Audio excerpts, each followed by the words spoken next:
And tonight we have the good fortune of having my brother Leif Babin here with us again today. And I figured a good way to begin talking about what we carried was to kind of compare and contrast what we did carry with what men like Tim O'Brien carried in Vietnam. Leif Babin, my brother, welcome to the show for the third time. Thanks for having me on. Good to be back on again. And for those of you that don't know who Leif is, if you haven't been listening, or if this is basically the first time you've ever listened to this podcast for some reason, is if you're not going to know who Leif is. Leif was in the SEAL teams with me. We were in the Battle of Ramadi together, and when we both got out of the military, I retired and Leif got out, and we ended up working together. We have a little business called Echelon Front where we work with companies and teach leadership and management. And we wrote a little book, like I just said, called Extreme Ownership. And actually, if you want to know about Leif, well, you can read Extreme Ownership. You can listen to podcast number 11 and podcast number 34. Leif was the first guest, and here he is back again. So, Leif Babin, what did you carry? Talk to me about that compared to what these guys in Vietnam carried. I mean, obviously there's a lot of similarities and there's a lot of differences too. What do you think? Definitely. I mean, it brings back so many memories just thinking about all the stuff that we carried and with us and the burden of just the heavy. We used to joke about stuff, body armor back, and the body armor is just biting into your traps after you've had it on for hours and hours, or the helmets, just the vice down on your head. And obviously we had to train and prepare so that we could prepare to have those things on for hours and hours on end and be able to deal with that. And in fact, I remember you being the only guy in the universe that actually liked a certain type of headset that we were using because it actually crushed down on your skull, and you were like, bring it, good.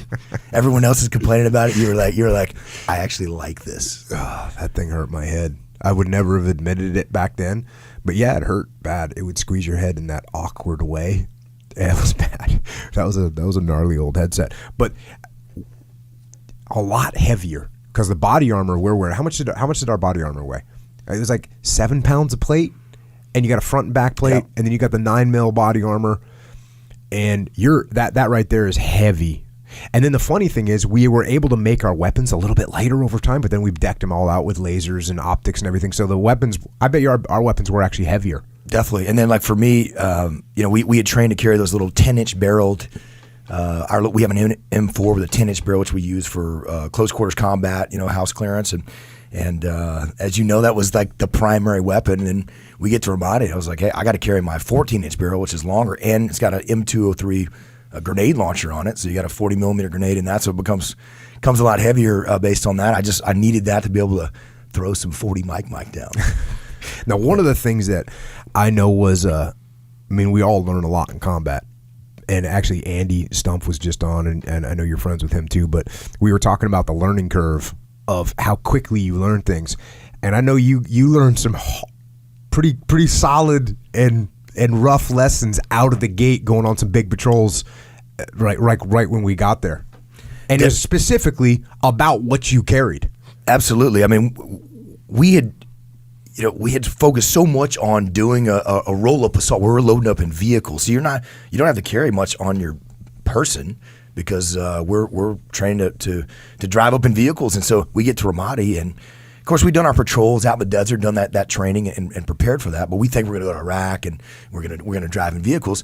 And we get to Ramadi, and these IEDs are so dangerous and killing people. So what do? You get out of the vehicle and you patrol, which means if you're going into an area and you got to carry everything on your back and you got to carry enough water and all the stuff you got to have for the next 24 or even 48 hours, it's a lot of stuff. And one of the first patrols, I've done a few patrols on kind of the outskirts of town, but that city center where it was Al-Qaeda controlled battle space and U.S. troops were dying almost every day in this horrible, violent place.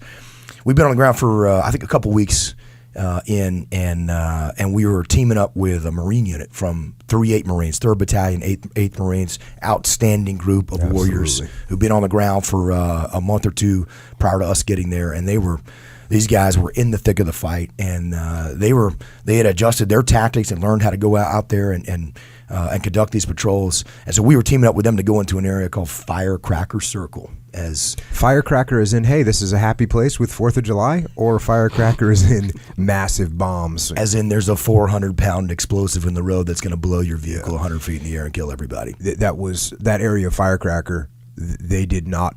As a matter of fact, when we even later than this, when you were looking at doing operations in there, and I remember sitting there with the Marines going, hey, what's the QRF situation? Who can come in to get us? And they were like, hey, look, we're not coming in there with vehicles unless they're like, hey, if it's an absolute worst case scenario and you got to get somebody CASEVAC'd immediately, but if you get a guy get shot in the leg and you can stop the bleeding, you're going to wait till nighttime. They were adamant about not going in there because it was so bad. I mean, they patrolled in there all the time, which you're about to talk about, but nobody wanted to bring vehicles up in those streets. And actually, part of that reason is because just before we got there, the Marine Corps took a massive ID hit, and I think they lost 4 or 5 Marines in one shot. Just a total travesty. That was right as we were arriving. We were hearing the stories about that and reading the reports on it, and horrible deal. But that was a great tactic that we learned from the Marines, which is, listen, the bad guys, they want to blow you up in the streets. They're going to try to target your vehicles. They're going to try to ambush you. So when you're in a building in a sniper overwatch position and you're behind concrete walls, like, stay in that position.